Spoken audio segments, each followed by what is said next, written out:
हाय अस्सलाम वालेकुम। आप देख रहे हैं मेरे YouTube channel tips of life. कैसे हैं आप सब दोस्तों? अल्लाह से दुआ करती हूँ आप खैरियत से हों और मुझे भी अपनी दुआ में शामिल करिएगा।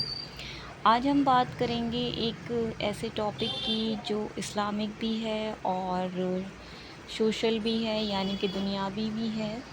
और हम इस दोनों टॉपिक पे बात करेंगे और ये बहुत ही अहम टॉपिक है।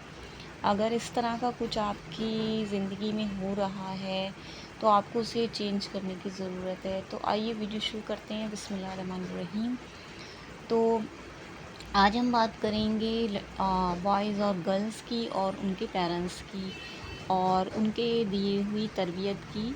और एक इस्लामिक टॉपिक हम यहाँ पे और बात करेंगे कि बुज़ुर्गों की ऊपर भी हम इस टॉपिक पे बात करेंगे। तो बात ये है कि हमारे जो पेरेंट्स हैं, मतलब लड़कियों के, जिन लड़कियों को खाना बनाना नहीं आता है, जिन लड़कियों को कपड़े धोना नहीं आता है और जिन लड़कियों को बात करने का तमीज़ नहीं है, और यही सेम लड़कों के साथ भी है कि उन्हें किसी तरह की कोई चीज़ नहीं पता है, ना उन्हें ये पता है कि कैसे बातचीत करना है किससे और कैसे दूसरों को इंटरेक्ट करना है और किस तरह के कपड़े पहनने हैं, किस तरह से रहना है। तो इसमें गलती उन बच्चों की नहीं है, गलती उनके पेरेंट्स की है, क्योंकि उनके पेरेंट्स ने कभी बैठकर उनको ये सब बातें समझाई ही नहीं कि अगर आप किसी से शादी कर रहे हैं तो आप, एक लड़की जब किसी के घर जाती है तो कोई भी इंसान अपने घर झूला झुलाने के लिए नहीं ले जाता है। ज़ाहिर सी बात है, जब कोई नई बहू आती है तो उसे हर तरह का काम करना पड़ता है। किसी के घर मेड होती है, किसी के घर मेड नहीं होती है, तो उसे कपड़े भी धोना पड़ते हैं, उसको खाना भी बनाना होता है, उसको आए गए का ख़्याल भी रखना पड़ता है। लेकिन अब ये ट्रेंड चल गया है कि लोग चाहते नहीं हैं कि हमारे घर मेहमान आए। मेहमान आएंगे तो हमें खाना बनाना पड़ेगा, खाना बनाना पड़ेगा तो हमें खाना बनाना आता ही नहीं है, क्योंकि हमारी माँ ने हमें सिखाया ही नहीं है। और आजकल की लड़कियां मेकअप करना जानती हैं, कपड़े पहनना जानती हैं, मुंह चलाना जानती हैं, बुराइयां करना जानती हैं, लेकिन खाना बनाना नहीं जानती। जब भी कोई छोटा फंक्शन होगा, खाना बाहर से आएगा, या अगर आज कपड़े धो रही हैं लड़कियां तो खाना बाहर से आएगा।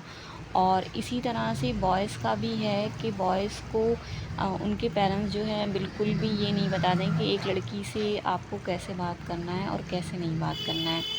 अब हम यहाँ पर बात करते हैं मीडिया प्लेटफॉर्म की।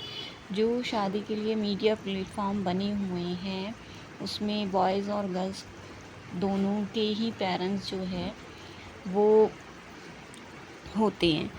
और कभी कभी बॉयज़ गर्ल्स ख़ुद भी बात करते हैं।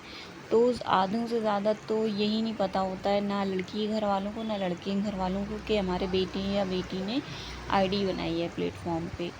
और होता ये है कि जब एक बार कोई लड़की या लड़का गलत कर लेता है या कोई गलत चीज़ कर लेता है तो दूसरा इंसान उसे यही समझता है कि दूसरी लड़की भी ऐसी होगी या दूसरा लड़का भी ऐसा होगा।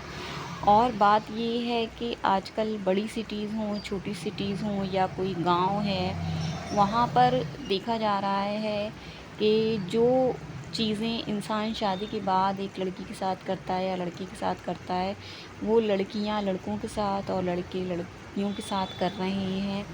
और पेरेंट्स को पता ही नहीं है कि हमारी बेटियां कहाँ हैं, हमारे बेटे कहाँ हैं।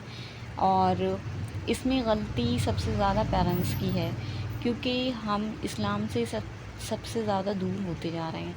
हमारे घर में फातिहा दुरूद नहीं होती है, हमारे घर में कोई बुज़ुर्ग का नाम नहीं लिया जाता, हमारे घर में ये बच्चों को ये नहीं बताया जा रहा कि नमाज़ कितने टाइम की है और कुरान शरीफ क्या चीज़ है, हमारे बुज़ुर्गों का क्या नाम है।